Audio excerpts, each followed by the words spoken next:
The Tolkien Road, Episode 101, The Lord of the Rings, The Taming of Sméagol. Alright, go ahead. The Tolkien Road, the Tolkien Road, the Tolkien Road, the Tolkien Road, the Tolkien Road, the Tolkien Road, the Tolkien Road, the Tolkien Road, the Tolkien Road, the Tolkien Road, the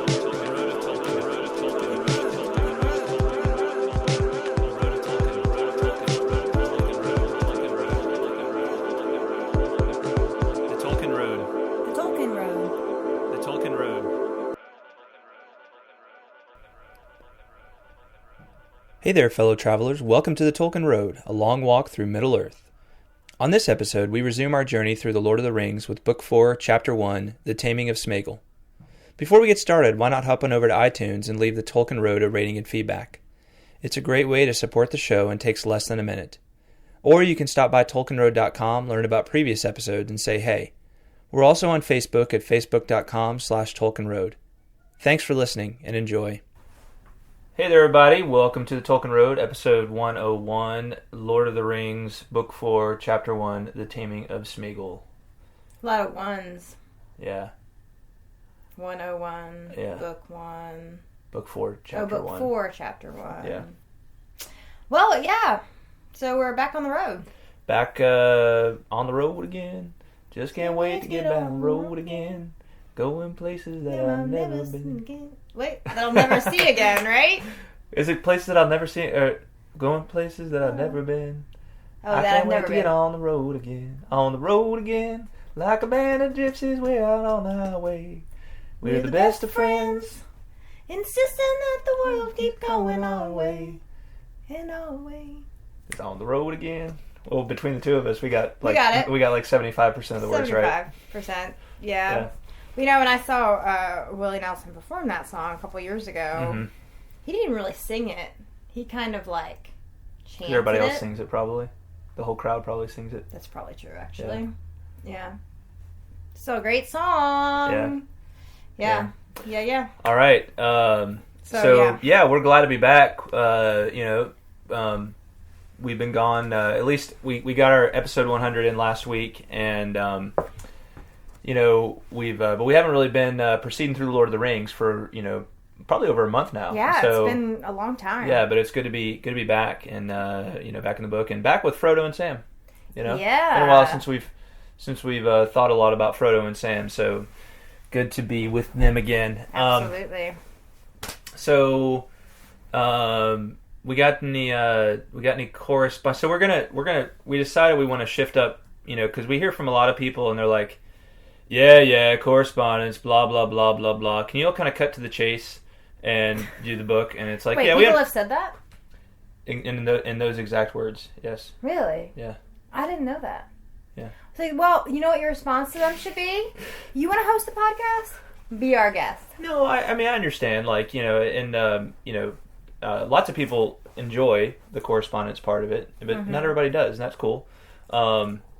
But I think it would be good. We've talked about. I think it'd be good just to if we have some kind of big picture correspondence stuff we want to mention at the beginning, we might. But we're gonna hold off on most of it because there's a lot of it since we haven't really done. Yeah, we'd love to catch up on. An episode like this in a while to catch up on this time. So we're gonna do it towards the end, at least for this episode. And but any major stuff we need to cover before we dive in? Correspondence-wise? Yeah. Well, I know I'm confused. Like, what's considered important and what's considered if you considered not. it important enough to cover first. Oh. Yeah. If it was anybody like, hey, something cool happens in this chapter and here's what I noticed or something like that. Oh. Well, we had, well, what's interesting, actually, is, we had a note from, I was looking at this, and some of this correspondence is, like, over a month old. Yeah. I gotta give a shout-out to Rob, probably one of our most loyal listeners. Rob, the man, the myth, the legend. Yes. Bang, man. I think he was a little worried about us. Mm-hmm. He says he hopes all is well, and, all is well. All Thank is you. well, yeah, but I thought it was sweet that he thought to reach out and be like, you guys still alive? Mm-hmm. It's nice to be remembered. Yes, it is. When it's nice when people miss you. But what's interesting is we got a note from David Bigwood, And he was responding to actually my question about Saruman and why Gandalf, didn't just wipe him off the face of the earth when he could have. And he had a really good response to it. And actually in that response, he talks about Bilbo not having about not like losing my train of thought. Yeah, you are. I am. So anyway, so David, yikes. I'm making faces at her this whole time. Oh man. Actually, what we're trying to do is we're trying to. I didn't ask what the secret word was before we started, so. We're having to write it down. So hopefully, there's Sherlock Holmes is listening and can tell just from infer from that whole exchange what the secret word is. But and I was also secretly wondering. I wonder how the West Virginia Notre Dame basketball game is going right now. What? You don't be checking basketball scores while we're doing our podcast. You want to find a new co-host? Maybe you need a new co-host just for March Madness, and then I'll come back when that's done. It's not. You don't know anything to me. It's to the listeners. To the listeners, I mean, say that. How many names? Titles have they given you at this point, and you just want to drop it like that just for a little basketball? I didn't say drop it forever. I said for March Madness. Sure. I'll be back in April. See how you roll. Whatever. Anyway, as I was saying, David's response to my question about the way Gandalf, or my maybe curiosity with regards to how Gandalf treated Saruman in whatever chapter that was. He said that pity and mercy is a common thread throughout the books. It is instructive to look at how Gollum was treated. Bilbo could have killed him in the caves. He had a sword and was invisible. And then it says Frodo, talking to Gandalf much later, says it was a pity. He didn't. And Gandalf replies it was pity that stayed his hand. And that comes up again in this chapter. True that. So I thought that was kind of cool that even this correspondence was with regards to something we talked about a few episodes ago. It's still very relevant to this chapter. Yeah, about pity and mercy. So thank you, David. Very relevant for writing in. And it would be a pity to have not pitied that before. I would have pitied the fool that did not mention that fact before. Pity the fool. Yeah. Yeah. So pity the fool who's not watching basketball right now. But whatevs. So that was cool. We also got some people that enjoyed. We heard from people that really enjoyed our episode with Joseph. Cool. Yeah, well, we'll get to all that and everything. But so I just wanted to make sure there wasn't anything like big news or something. See, that's what I didn't understand. Okay, well, we'll figure it out. You're good. If something comes up later and I'm like, you should have said that at the beginning of the podcast, we can let you know and I'll make you feel really bad about it then. Okay? Okay. All right. Sound good? Yeah. All right, let's go. All right, Lord of the Rings, Book 4, Chapter 1, The Taming of Sméagol.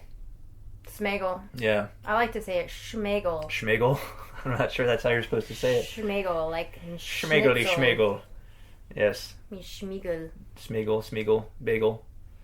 Bagels. Yeah, it's getting weird. All right. Taming of... That's kind of a cool title. Yeah. Because you think of, what do you tame? The shrew. You tame the shrew. Right. You tame wild beasts. Right? So I think it's interesting that Tolkien chose that particular word instead of, befriending. Yeah. Sméagol. Yeah. It's, obviously insinuating that he's a type of wild beast. Yes. That can't be trusted. Yes, indeed. Yes, indeed. And but they really do go through a process of taming him, right? Like it's not just a. Oh yeah, they do. They even put a leash on him. They put a leash on him, but the leash doesn't work, and that's why they have to tame him. You think about it, right? Because you put a leash on something that you can't tame or you haven't tamed yet, right? That you haven't. Oh, that's because taming a creature means that you teach it to obey even without like a leash on it or a chain on it, right? It's true. Yes. So. Yes, that's true. Good point. Yeah. So they start out, and book 3 deals with the rest of the Fellowship and what happens with them. And now we're caught back up with Frodo and Sam, and it begins, "Well, Master, we're in a fix and no mistake," from Sam. It was the third evening since they had fled from the company, as far as they could tell. So we're going back a little ways in time, right? But into a different area. So this is 3 days since the breaking of the Fellowship, and they are in a region known as Amon-Will, right? which is it's a land of barren slopes and stones, and it's a place that is apparently easy to get lost in. Yeah, nothing. Definitely, I did not have a I want to go to there moment while reading about this place. Yeah, maybe not the most like horrendous place to be in all of Middle Earth, because there's some pretty bad places, but not a necessarily friendly, happy place. Not a vacation destination for sure. Right. It's hilly and rocky and a little bit dangerous, and it's on the east side of the Anduin, which is more of a wild land, and it's a land of of orcs and that kind of thing. Right. The cliffs that they find themselves among are sheer facing and high and impassable, frowning over the plain below. And beyond its tumbled skirts lay livid, festering marshes where nothing moved and not even a bird was to be seen. So there's not really even a light at the end of the tunnel at this point for them. It's looking dreary all the way to the land of Mordor. So Sam, he says, what a fix. There's the one place in all the lands we've ever heard of that we don't want to see any closer. And that's the one place we're trying to get to. And that's just where we can't get no-how. We've come the wrong way altogether, seemingly. We can't get down, and if we did get down, we'd find all that green land a nasty bog, I'll warrant. Phew. Can you smell it? Frodo says, yes, I can smell it. Mordor. If I must go there, I wish I could come there quickly and make an end. You ever been in that kind of situation where you're like, you gotta go and face the music somehow? You gotta go and you gotta go into a bad situation. There's no way around it. And you're just like, well, if I got to do it, I just want to go do it and get it done with. I just want to go and, there's no sense in delaying it because the anxiety over it is like worse than maybe even having to deal with it. Yeah, like going to court for a traffic violation. So that's like, that's like where they are, right? Yeah. Like but they can't get there. They want to go there quickly, but they can't. Because this place is so hard to find its way through. Right. So that's a pretty awful place to be in. It is. It's quite literally and figuratively but they're stuck between a rock and a hard place. Yeah. Yeah, good point. Yeah. So Frodo says, just shortly thereafter, he says, it's my doom, I think, to go to that shadow yonder, so that a way will be found. But will good or evil show it to me? What hope we had was in speed. Delay plays into the enemy's hands, and here I am, delayed. Is it the will of the Dark Tower that steers us? All my choices have proved ill. I should have left the company long before and come down from the north, east of the river and of the Emyn Will, and so over the hard of battle plain to the passes of Mordor. But now it isn't possible for you and me alone to find a way back, and the orcs are prowling on the east bank. Every day that passes is a precious day lost. I'm tired, Sam. I don't know what is to be done. What food have we got left? So, this is a really interesting, kind of mental space for Frodo to be in, right? Yeah. He's basically looking at it and he's like, okay, we had to go this hard way, and now he's looking back at it and being like, I should have left the Fellowship days before, right? And now I'm experiencing even further delays. So, man, I know the feeling. Yeah. I know it. I know it well. Where you're like, man, I should have never gone down this road in the first place, or I should have it was a bad decision delaying as much as I did in the first place. I had this thing I needed to go do, but you can think about it. It's like you can't. Frodo really shouldn't be blaming himself for this, right? He didn't have any good decisions. He didn't have any easy decisions to make. No. There weren't any clear-cut paths. No. He lost. The person that he most relied on for wisdom had been gone for some time, right? Yeah. And for all he knows, it's gone forever. Yeah.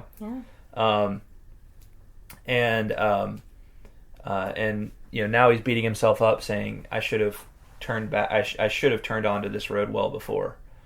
And maybe I wouldn't be in this position now that I'm in. Right, but you know what they say: hindsight is 20/20. Mm-hmm. So, like you said, it's easy to beat yourself up. It's easier for him to be beating himself up over, a shoulda, woulda, coulda. Mm-hmm. But A, it's not going to do him any good, and B, I don't know that he could have done any different. Well, what he's saying is that if he had left the party much earlier, he could have come down a different way. I think he thinks he could have come down like if you look at the map here he is in the Amon Will, and they they got off here at the Falls of Raros, and I think he's saying if he had left way back up here, right, then he could have come down around. Right. Oh, I see. He could have gone. He could have gone through the battle plain, right? But now he's got to go through the Amon Will because Mordor's over here, right? And he's got to go through Amon Will and then to the Dead Marshes, right? And then onto the land. Where instead he could have gone around to this battle plain, which is more of an open field. Right. Right. It would have been a little easier to traverse. Got it. Okay. Okay. Yeah. So he actually has a decent point, but it's like. Can't dwell on that. You can't dwell on that, and it's not like it was an easy decision for him to make ever. Right. Because he could have, the rationale there could have been like, well, I'm going to be exposed in a wide open area. Anybody can see me traveling, right, in this area a lot easier than they can see me in this area. Yeah. So Frodo's beating himself up, but he really probably shouldn't be. But we can understand why he is. Yeah. Oh, definitely. Yeah. So they jump. So jumping ahead just a little bit, we find out that Gollum is on their trail. Right? They know that Gollum is on their trail. Frodo says, "Did you see them again, Mr. Frodo?" Or I'm sorry, Sam says, "Did you see them again, Mr. Frodo?" They're sitting eating some limbus, and Frodo says, "No, I've heard nothing and seen nothing for 2 nights now." Sam says, "Nor me. Those eyes did give me a turn, but perhaps we've shaken him off at last, the miserable slinker. Gollum. I'll give him Gollum in his throat if ever I get my hands on his neck." That's a word alert. I like that word. Slinker. Let's look at that. Oh, like a slinky. Yeah. Let's see, y'all. One that slinks. Well, that explains everything. That's not at all what I thought it meant. Such as an animal, such as a cow, that gives birth prematurely. Okay. One that does so habitually. Okay, let's see here. One that slinks. Interesting. To go or move stealthily or furtively, as in fear or shame. To move in a sinuous, provocative manner. To go or move stealthily or furtively, as in fear or shame. So kind of sneaky. Yeah. Sneaking around. I feel like that describes Gollum to a T. Perfect. Yeah. But then when he says that I'll give him Gollum in his throat, does that mean that Gollum is also a noun? Is it a thing? I mean, Gollum is a proper noun, but he says I'll give him Gollum in his throat. I don't know. You could Google it. Well, but if I Google Gollum, Gollum's going to come up. Oh, yeah. Like, I'm not going to find a, there might be a definition buried deeper for the word Gollum, but it would take some serious research. You can't, it's not like, it's because it's a proper name. It's going to come up with Gollum, the Lord of the Rings character. Yeah. That's a true story. So, yeah. Okay. Interesting. Okay, so it is interesting. Moving on. You should try to make it a point to use the word slinker in your daily conversations more often. Yeah. Yeah. Well, maybe you should. Maybe I should. I wonder if you could use that in a more whimsical way. Like how?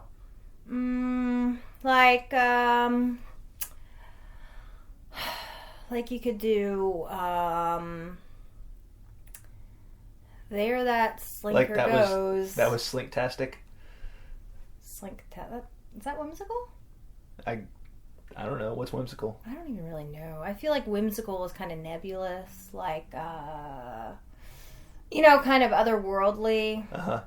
So, no, you can't do it. Oh, okay. You can't use slinker in a whimsical way. Sorry guys. Didn't mean to get your hopes up. It's impossible. Okay. All right, now we've decided. Good job. That. Thanks. Nice going. I appreciate it. All right. Yeah. So Gollum is on their trail. Yeah. Gollum is on their trail, Greta. Yeah. All right.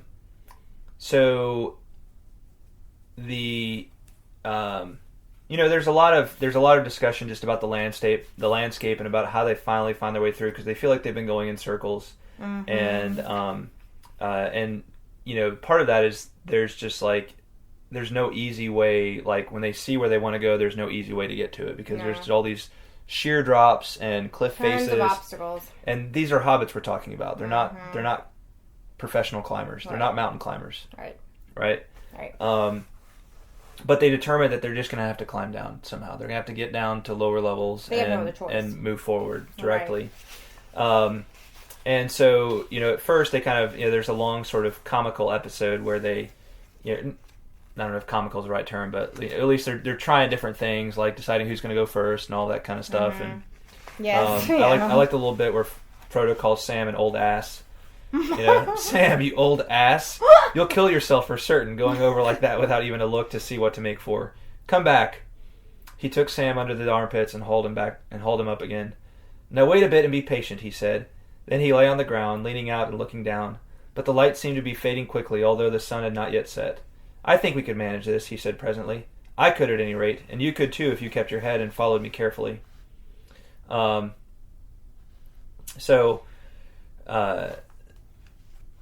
that, and so they, a little more conversation in the middle of Frodo about to climb down, or in the middle of trying to climb down, a piercing cry rips through the air. Nazgul, His anybody? words were cut short. Yeah, why don't you read that little paragraph right there? What does it start with? The hurrying darkness. Okay. The hurrying darkness, now gathering great speed, rushed up from the east and swallowed the sky.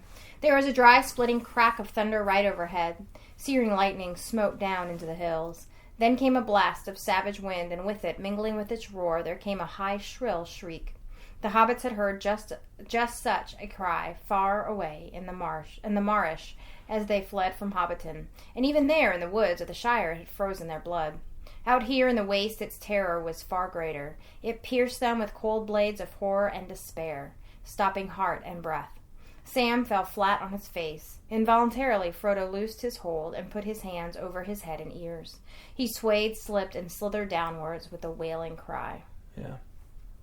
So this is the sound, as alludes to, this is the sound of one of the Nazgul. Mm-hmm. Yeah. Well, they say it's like the Black Rider, but a flying Black Rider, right, which we know are Nazgul. Right. Right. So, as if it wasn't enough to be stuck in this land, trying to find your way through and not being able to, and having to climb down sheer rock faces where you don't know where the bottom is. Now they have to deal with the reality that there's a Black Rider somewhere nearby. Yeah. Just keeps getting worse. Nice thought. Yeah. Yeah. This is definitely not a whimsical landscape that they're in. Definitely not. No. It lacks whimsy. Total. Mm-hmm. Utterly lacks. Yeah. Utterly. Uh-huh. Utterly not whimsical. Right. This is totally non-whimsical. Lacking all whimsy of all kinds. Little Bill and Ted reference there. Right. Yeah, good. Non-heinous. Which means heinous. Right, because double negatives. Yeah. Yeah. Oh, math and grammar all in one. Good. Nice. All right. Moving on. Moving along. So, but for whatever reason, they crouch low, and the Nazgul doesn't seem to become aware of their presence. Wonder because of their elven cloaks, maybe? Yes. Good call. That was what he said, right? That's what they said. Their elven cloaks probably was. That's what the Nazgul said to himself? Is that what you mean? No. What? I don't know who you're talking about. You used a vague pronoun. Those hobbits in their elven cloaks. There's hobbits in their elven cloaks. Well, you know what? When you use vague pronouns, I don't know what you expect. I don't know what I was talking about. I don't know. You were talking about Sam and Frodo? You know what? We're like a basketball or a football team at the beginning of its season right now. It's like a new season for us, and we're like, you're pass the ball like, it's like normally like being like the handoff and like going in for the layup, and you'd be like slam dunk. Yeah. And now we're like, I say something. We're like missing layups left and right. Is that what you're talking about? We're like missing easy passes. Be like, I thought you were going, and then be like, we did that last season all the time. What? That's actually a really good and appropriate analogy. Yeah. So sorry, we're off our game. We took a break. We gotta. This is like, we probably should have done like an exhibition episode or something like that. Probably just have. like a scrimmage that didn't should count have done like for a anything. mini spring training. Yeah. A condensed spring training episode. Yeah. Mm-hmm. Yeah, we're totally not ready for March Madness for the tournament right now. No, not for opening day either. Gosh. Yeah. Sorry, guys. Maybe we should just end this episode right now. Maybe we should. It's just like, put a fork in it, we're done. What do you think? Do you have the music cued? Our awkward silence music? No, I don't have the music cued either, man. That doesn't even work. So. Wow, we are really failing. What's our awkward silence music? It's, Can You Take Me High Enough? Oh. I don't want to talk about Exactly. anymore. That song is... It's just a memory. And you close the door. That song is so perfect on so many levels and reasons. Yeah, but what we really need is a one shining moment. Because that's the... Was that the American Idol song? No. Oh. It's March Madness. That's the championship game, But I think it's the Kelly Clarkson. One shining moment. No, it's not. I can't believe you even mentioned American Idol. One moment in time. Oh, wait, that's Whitney Houston, isn't it? Who cares what the American Idol song was? I don't know what you're talking about. I thought it was One Shining Moment.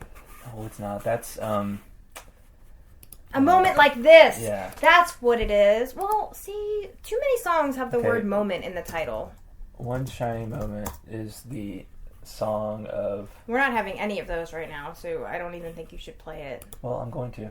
See, look what else came up. Did you see that? A Moment Like This by Jennifer Hudson. Did you see that? Well... See, I'm not crazy. Even Google thinks I know.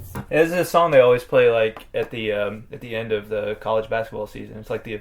That's right. The championship song. That's true. Yeah, song. Is that the only time they play it during the tournament? Is that the end? Usually, yeah. It's usually like that last. But they show they'll do like a huge montage of like all of the games. Yeah, like the I biggest love it. moments from That's like my favorite part of the whole yeah. tournament. It usually makes me cry. Yeah. Oh, me too. Well, it's it's kind of cheesy as the song is. Like it's because of its association with that, it's kind of a classic. Because it's been. I mean, that song has been around has been the song of March Madness since like the mid '80s at least. Wow. So that's awesome. Yeah. Anyway, I love the tournament so much. Yeah. So much. All right, so back. Especially because your team won last year. Yep. Yeah. And I'm calling for a repeat. You heard it here first. All right, where were we? Nova. We got to get back on the road. All right, we're gonna continue. We're gonna continue. I think all of our fans were like, they probably already turned us off. They thought that was our swan song, that shining moment. They're like, man, these guys won last year. They're not going to win this year.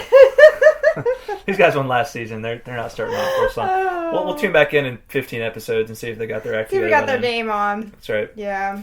All right, we're gonna get it together, guys. We're gonna get it together this episode right here, right now. All right, can I bring it in? All right. One, count of two. three. What are we gonna say? Team. Okay. Ready? We're gonna say ready, break. Okay. 1, 2, 3. Ready. Wait. Wait, are we saying team or ready, break? All right, Tolkien Road on 3. Okay. 1, 2, 3. Tolkien Road! All right, here we go. We're ready. All right, let's do this. Okay. Why do you still have your hand raised? I honestly have no idea. Oh, yikes. Okay. Right. Gosh. Man, I really gotta get my head on straight. Yeah. I need to get my brain in the game. Yeah. Probably help if I stop following the... Stop knocking the table and making... Knocking the table and making everything jumble and shake. Like okay. rookie season. All right. Moving on. The Nazgul.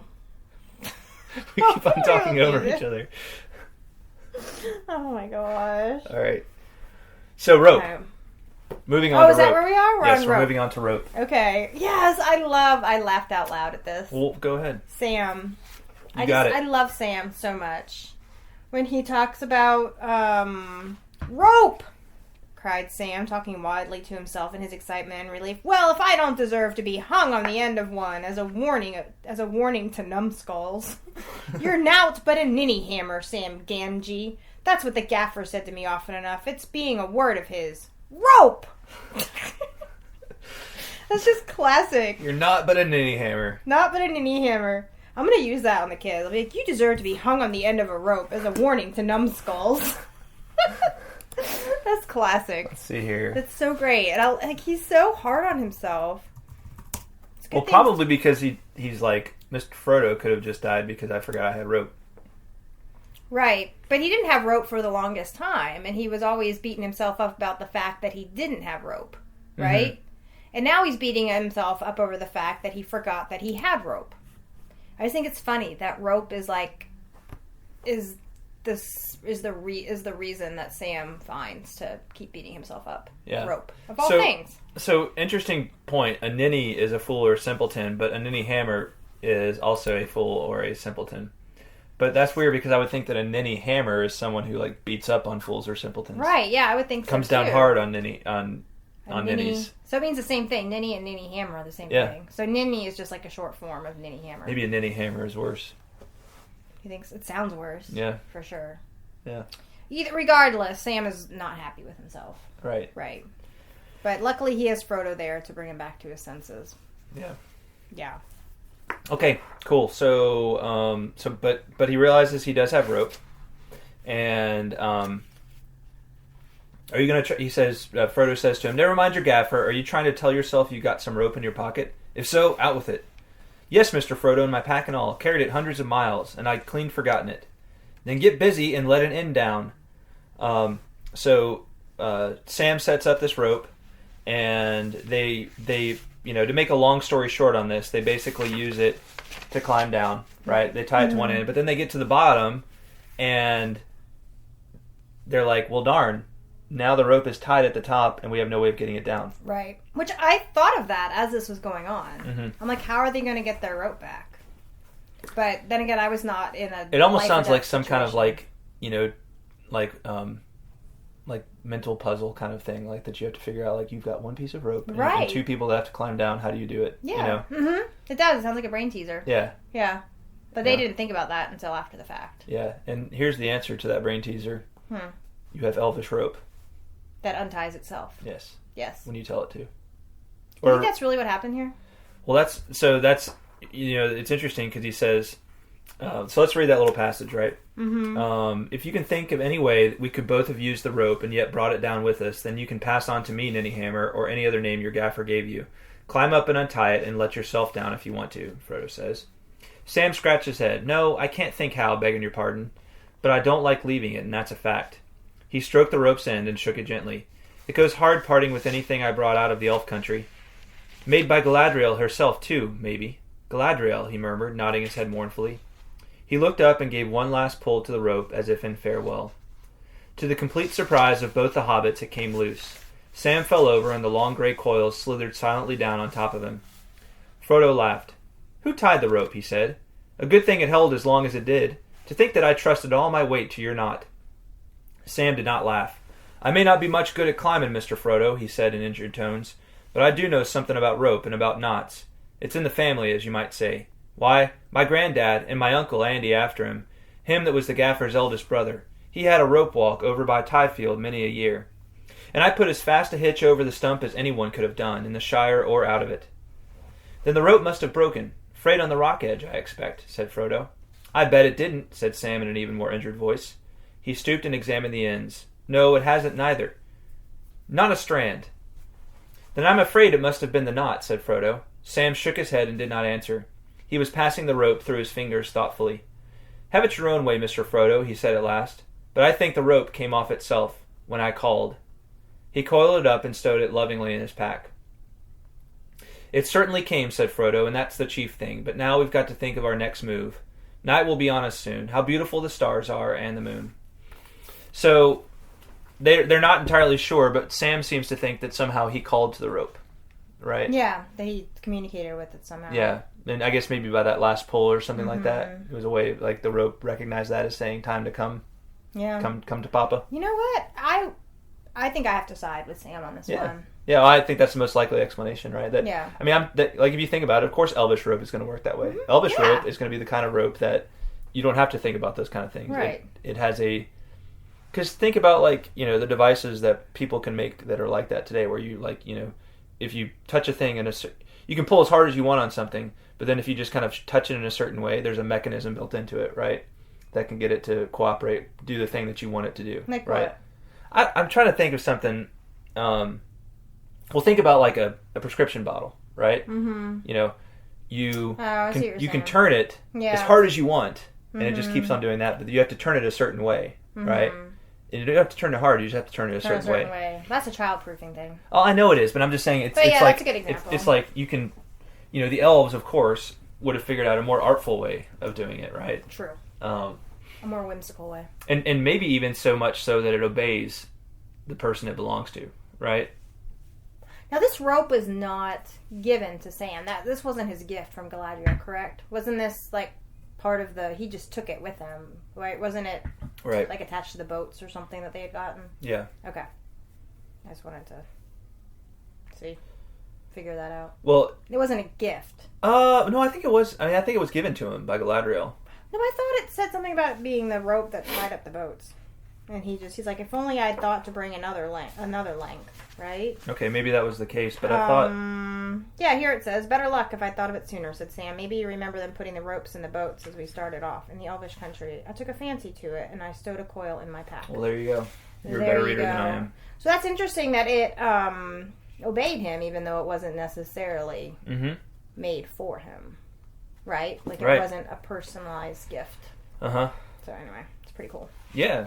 So, but yeah, I love, if you go back to the, like, almost the beginning of the whole Lord of the Rings, like, rope is this recurring thing. Yeah, it is. Sam and the importance of rope. Yeah. And it's the one thing that he gives himself the hardest time about. Yeah.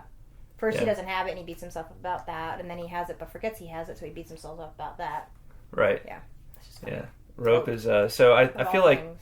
I feel like anytime I'm going to go on a long journey, I'm going to make sure I have plenty of rope with me. Make sure you have plenty of rope. And if it can be elven rope, even the better.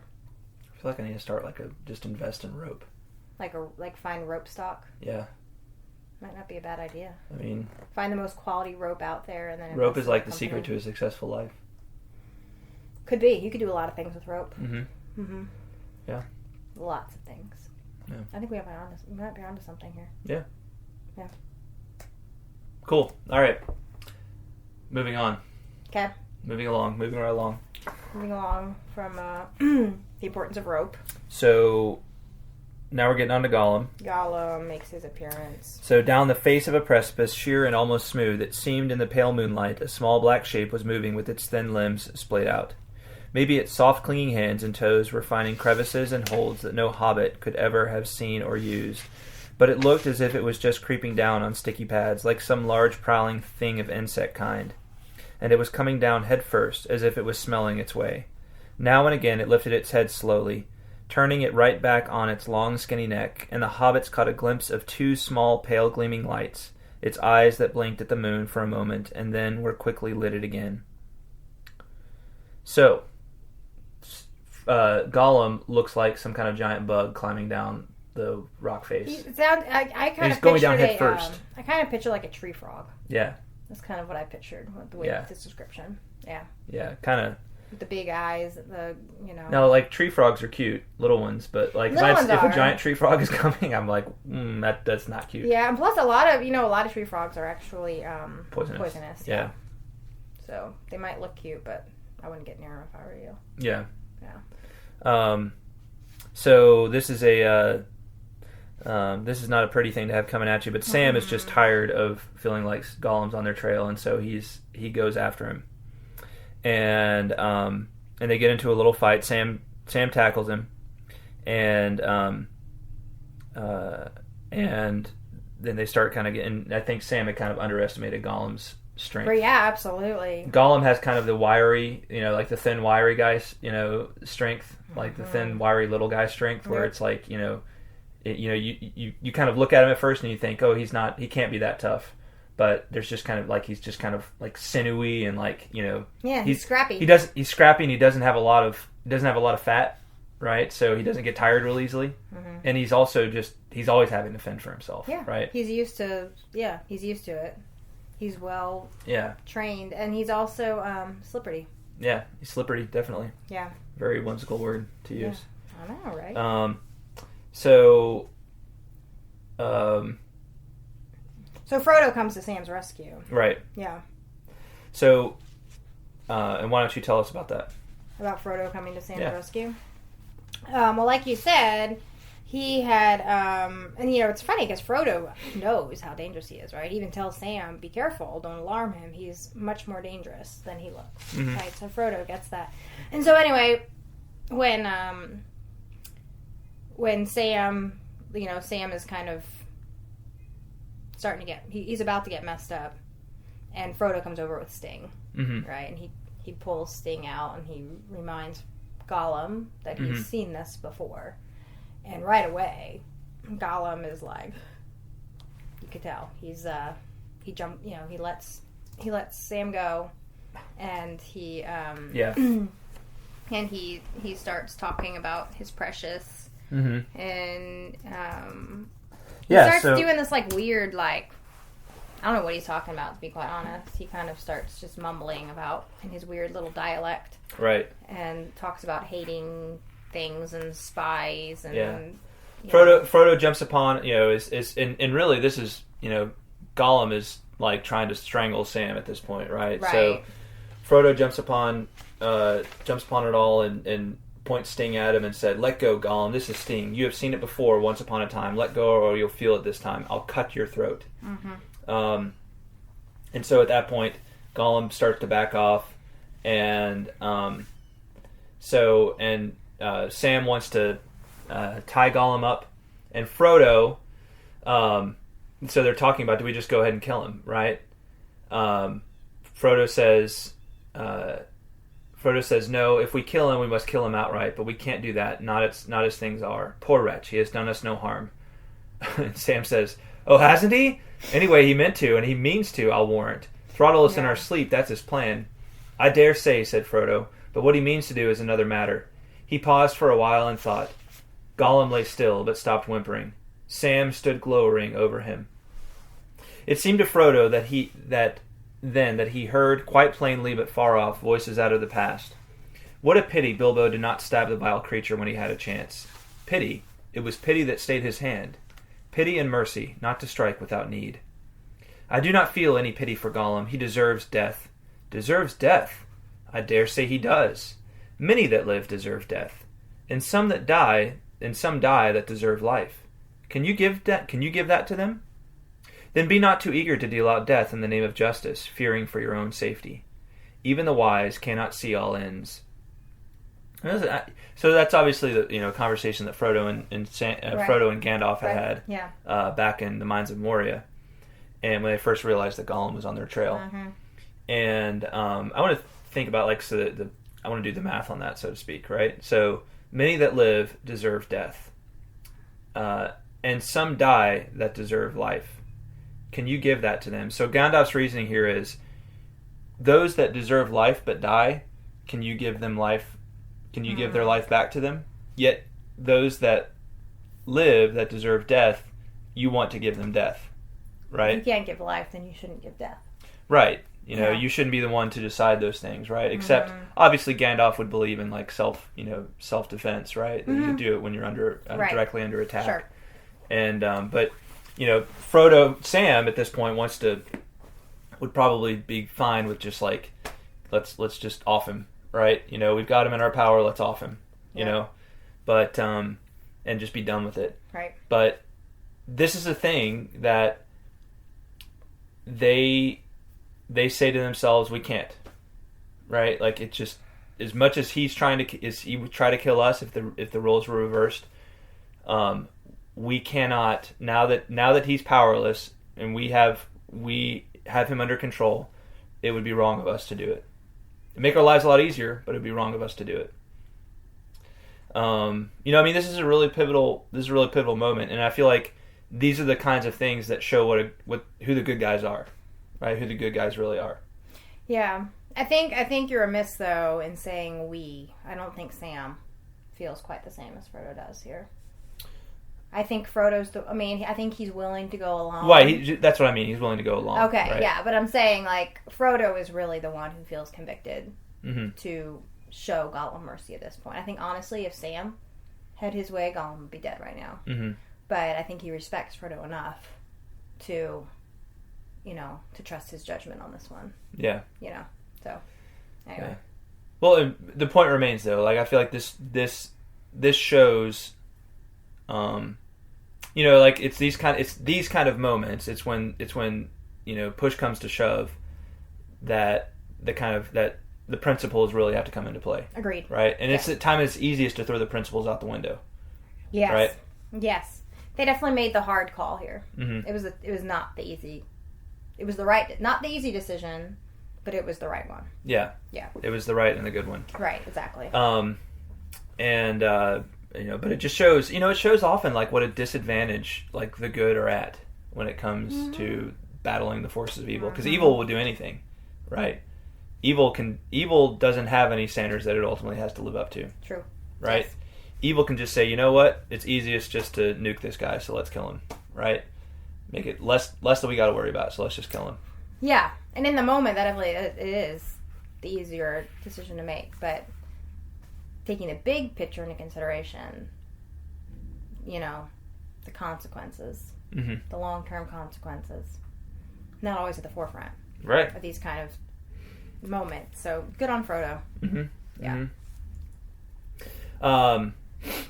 So they decide that they're going to, they've got to keep Gollum captive, and they got to keep him close because they can't let him get away, because then he'll come back. He wants the ring. Right. That's what he wants, and so he's going to keep coming back at him.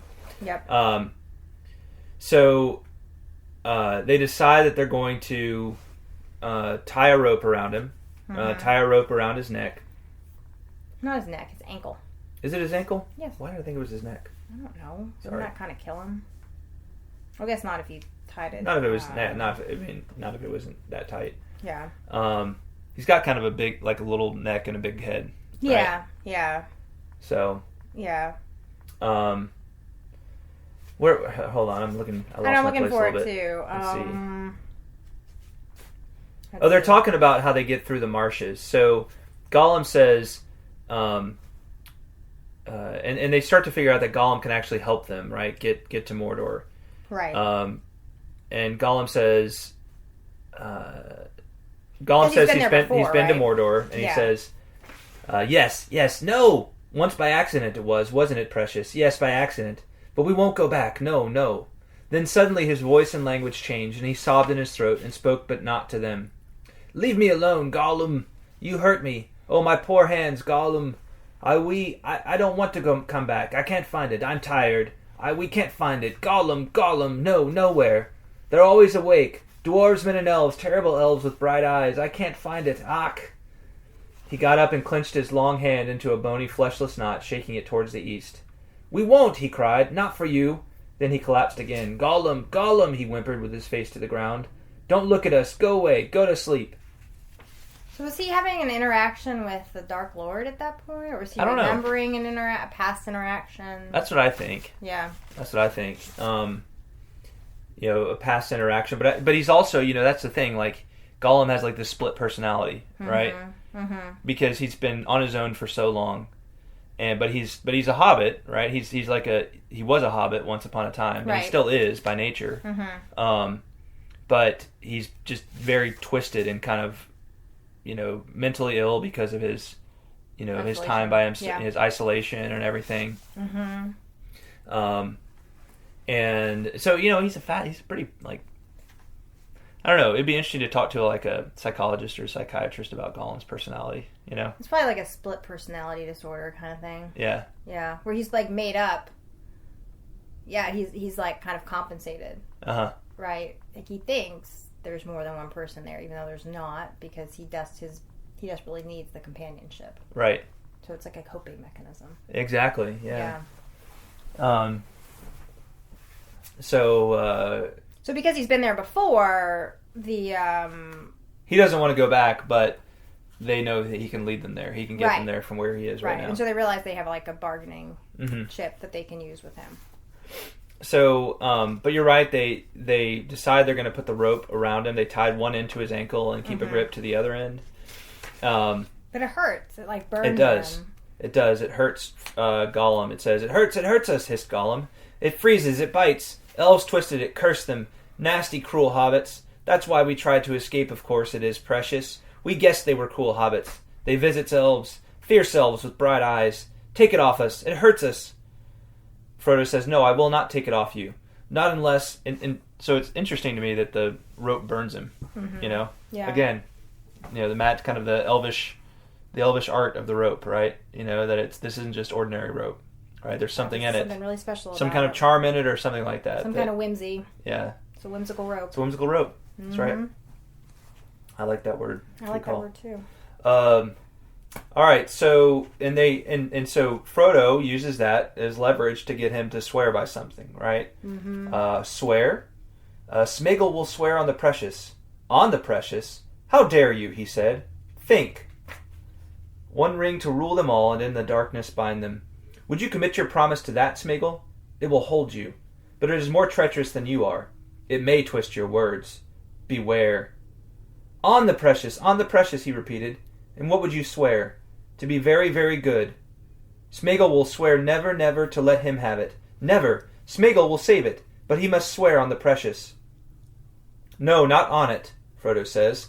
All you wish is to see it and touch it if you can, though you know it would drive you mad. Not on it. Swear by it, if you will. For you know where it is. Yes, you know, Sméagol. It is before you. For a moment it appeared to Sam that his master had grown and Gollum had shrunk. A tall, stern shadow, a mighty lord who hid his brightness in grey cloud, and at his feet a little whining dog. Yet the two were in some way akin and not alien. They could reach one another's minds. Gollum raised himself and began pawing at Frodo, fawning at his knees. Down, down, said Frodo. Now speak your promise. We promises, yes, I promise, said Gollum. I will serve the master of the precious. Good master, good Sméagol. Gollum, Gollum. Take the rope off, Sam. So somehow,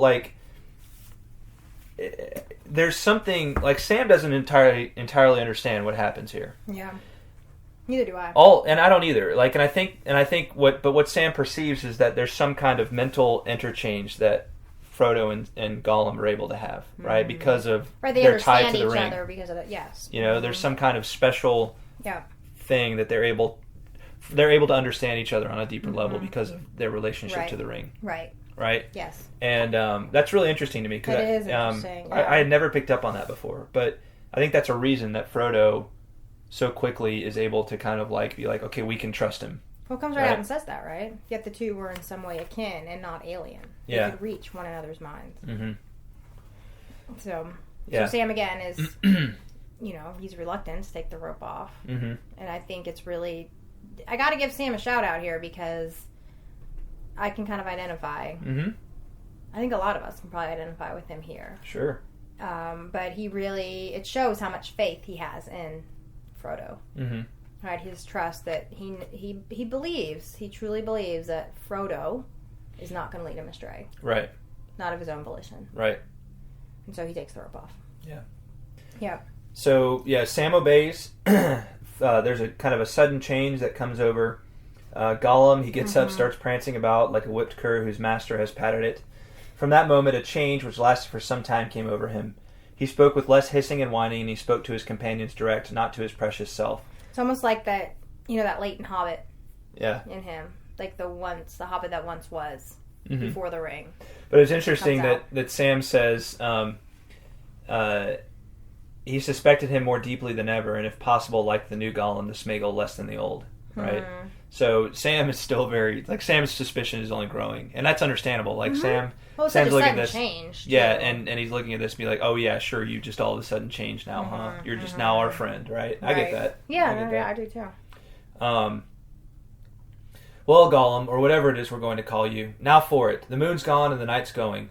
We'd better start. Yes, agreed Gollum, skipping about. Off we go. There's only one way across the north end and the south end. I found it, I did. Orcs don't use it. Orcs don't know it. Orcs don't cross the marshes. They go round for miles and miles. Very lucky you came this way. Very lucky you found Sméagol. Yes, follow Sméagol. He took a few steps away and looked back inquiringly, like a dog inviting them for a walk. Wait a bit, Gollum, cried Sam. Not too far ahead now. I'm going to be at your tail, and I've got the rope handy. No, said Gollum. Sméagol promised. In the deep of night, under hard clear stars, they set off. Gollum led them back northward for a while along the way they had come. Then he slanted to the right, away from the steep edge of the Emyn Well, down the broken stony slopes, towards the vast fens below. They faded swiftly and softly into the darkness. Over all the leagues of waste before the gates of Mordor, there was a black silence. So,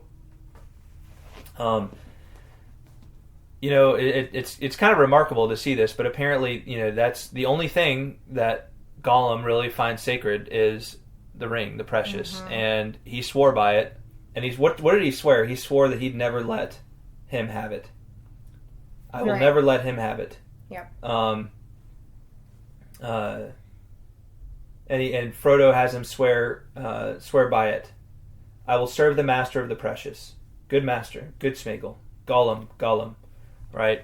So, it's interesting to kind of keep that promise in mind as we go forward, right? That's what he swears. He swears he'll serve the master of the precious. Right? Whoever that may be.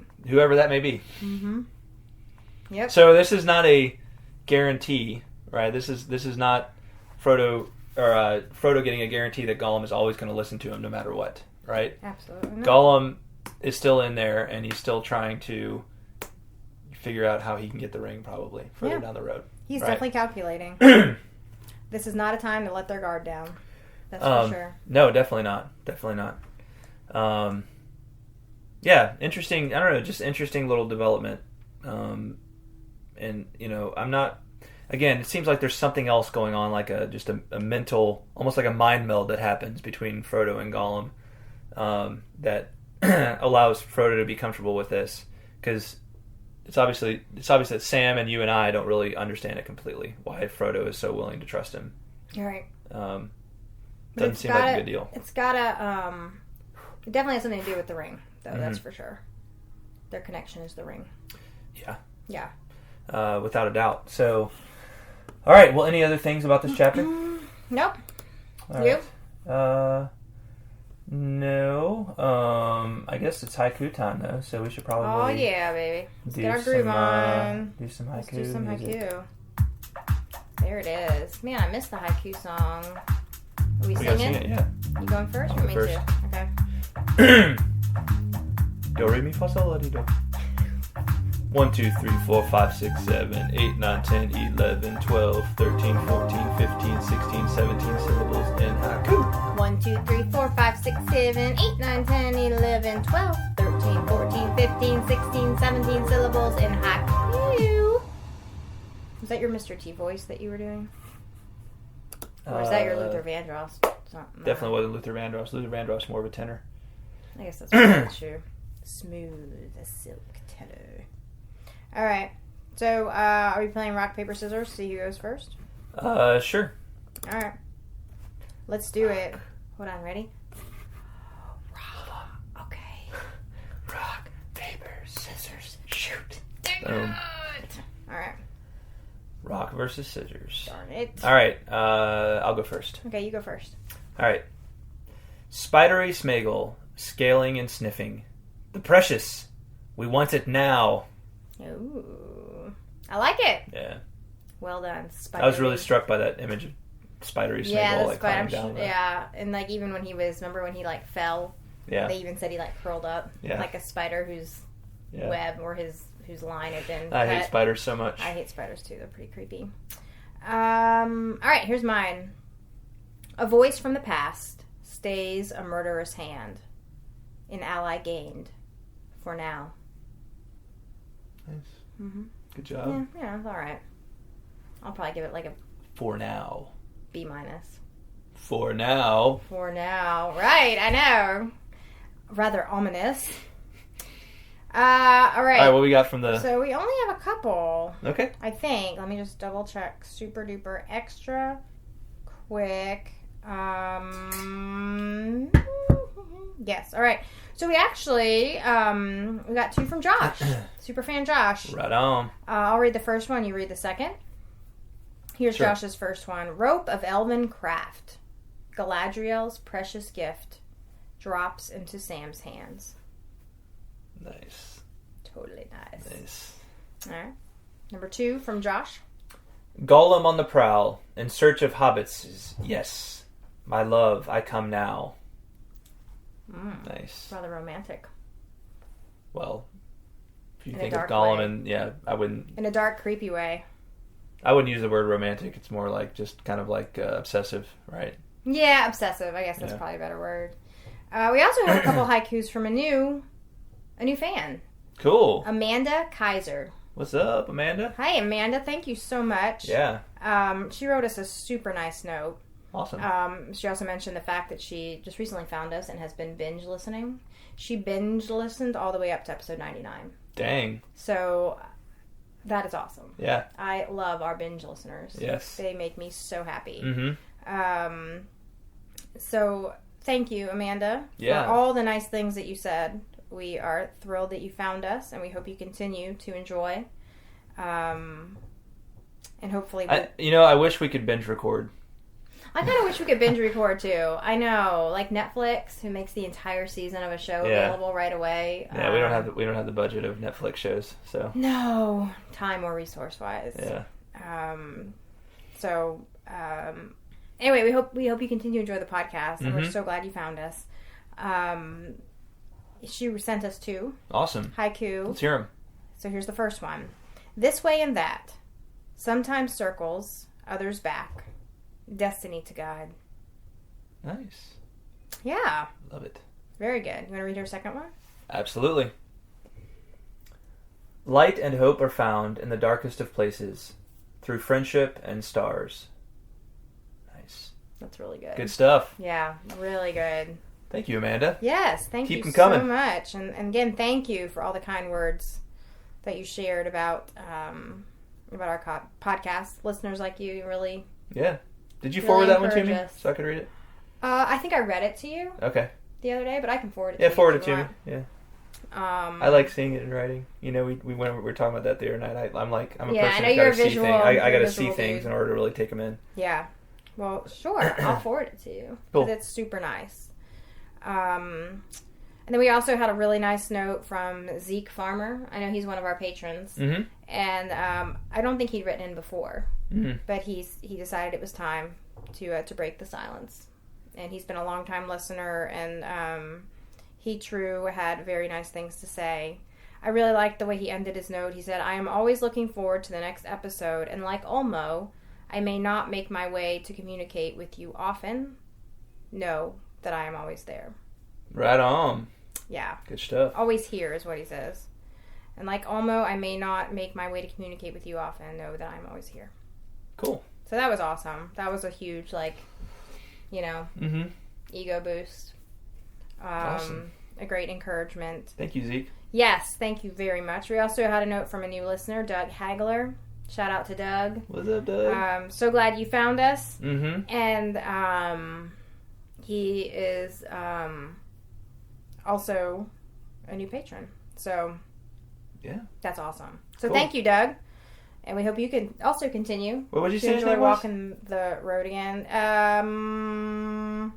Doug Underhill, right? Douglas Underhill? Well, the email came through as Doug Hagler. Huh. But his blog name is Douglas Underhill. So maybe that's a pseudonym? On Patreon he shows up as Douglas Underhill. Oh, okay. Yeah. Well, maybe Hagler is the... Maybe. Anyway. Well, Doug. Well, Underhill, maybe Underhill is a, is a reference to, because Frodo uses Underhill as his last name. You're right. You're right. So maybe that's part of it. Yeah. Yeah. Well, whatever your last name is, Doug, we're glad if you want found to send us us a note and clarify that for us, that'd be cool. That'd be very cool. Yeah. Thank you, Doug. Yes, thank you for your nice note and for being a patron and for being a faithful listener. Mm-hmm. It's awesome.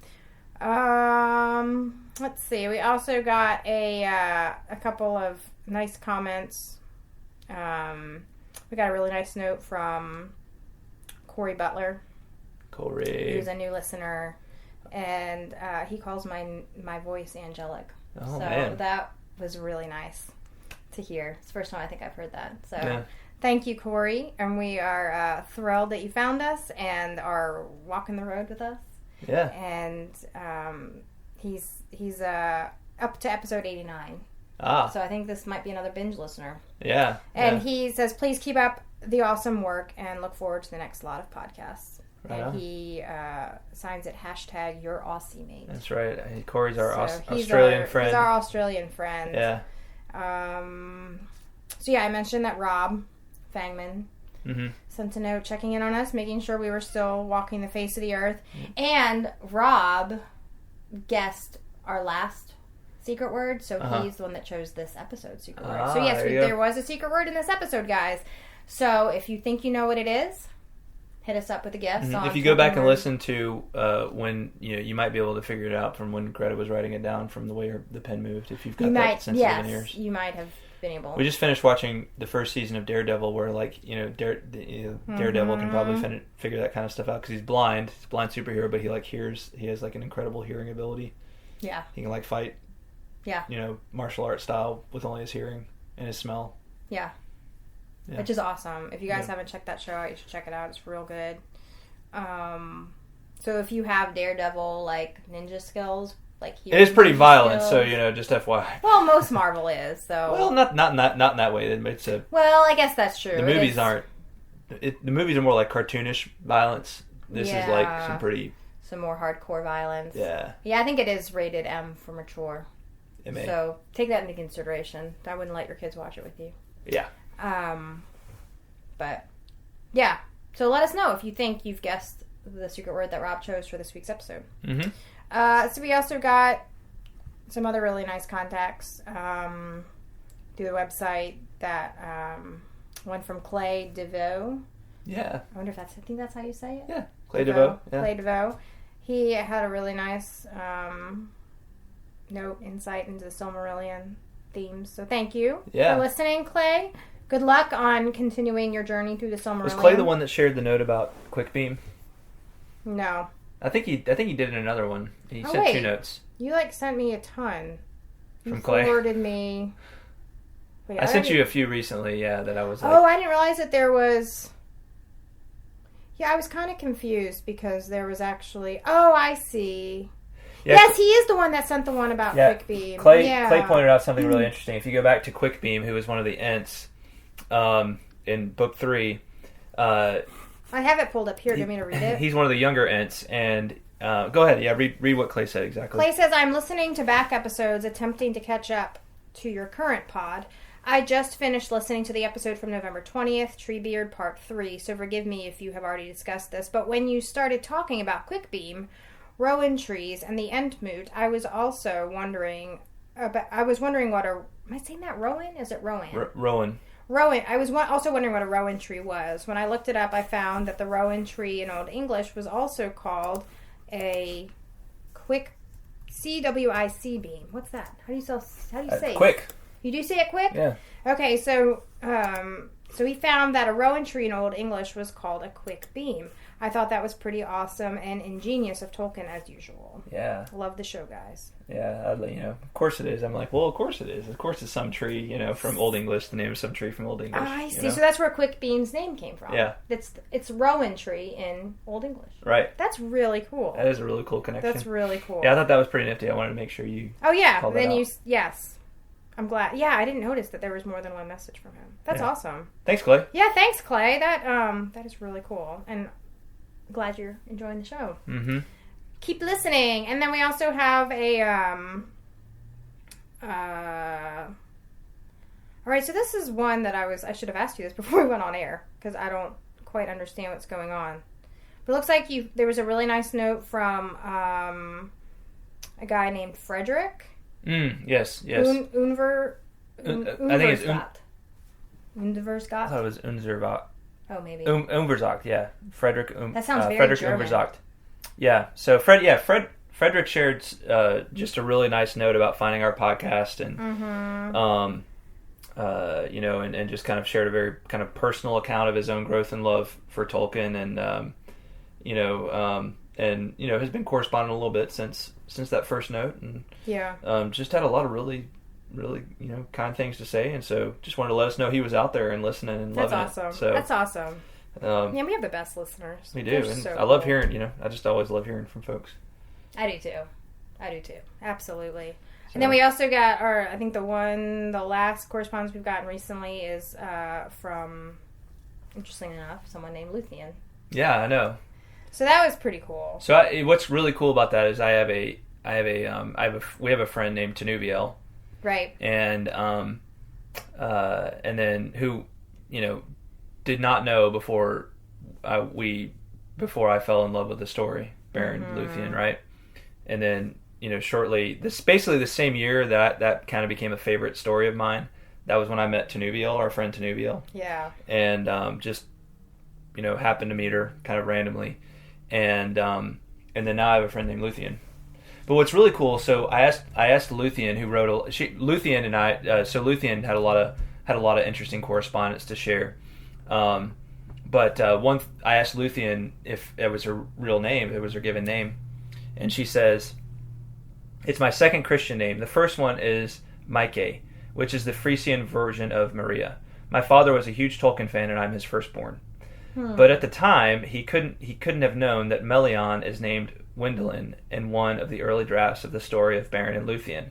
The Lost Tales were published only much later, and my mother's full first Christian name is Wendelina." Oh my I thought gosh. that was a wonderful little synchronicity. That's really that's pretty really amazing. Cool. So Luthien, our listener Luthien, is the daughter of Melion. That's crazy. That's incredible. Wild. And not intentionally, it just happened. Yeah. Well, we don't believe in coincidences. Well, I know, but that is so nifty. I know. That's mind-blowingly awesome. Yeah. That's really, really cool. Very, very cool. Great hearing from you, Luthien. Well, I'm just so excited that not only do we have so many awesome, loyal, super fan listeners that write in frequently, but we've got we've gotten several new listeners. Yeah. Just in the last few weeks. Yeah. So it keeps getting better and better. Mm-hmm. So it's totally amazing. Well, thank you all for everything that you share. I mean, I know we say this over and over, but you guys seriously are the reason that the main reason we love doing this podcast. Yeah. Because y'all are so encouraging.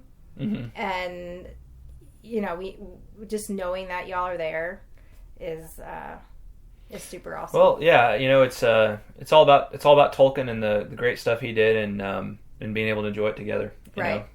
Just being able to unpack it, and it's just it's great. It's just amazing how together we discover so much about it and the depth of what he did. Yeah, and that we're going through it together, which is really cool. And that's kind of been I've noticed a common theme in the more recent correspondences that we've gotten is that, especially among the new listeners, is they said this is something they've been looking for in a long time, that they've been looking for a long time, just the fellowship with fellow Tolkien fans, and feeling like they have this community, and that they've kind of we've bond through the world of Tolkien, and our love for it, and that we're just kind of we're instant friends because of it. Yeah. So, it's really cool. Yeah. Really, really cool. Yeah. Absolutely. In fact, on that note, let me just read a bit of what Amanda said because I think it was really cool. She says, "Thank you so much for providing such great content and insight every week, as well as keeping track of all the lineage of the different characters throughout the Silmarillion. I agree with what has been said last week, that from the very first episode, I felt like an old friend who had pulled a chair up to the fireplace to discuss the deep things of Tolkien's world." So, I think that kind of, So we are very thankful for each and every one of you. Mm-hmm. Truly, from our heart, we mean that. That's right. That's right. Yeah. Well, thanks for listening. Thank you. Yeah, thank you very much, everybody, and I hope you enjoyed this episode. And next, so I guess Haiku will be due on this coming Wednesday, which is 22nd. Let's see, the 22nd. I think that's right. 22nd of March. Check it. Yeah. Let me double check it. Yes, 22nd of March.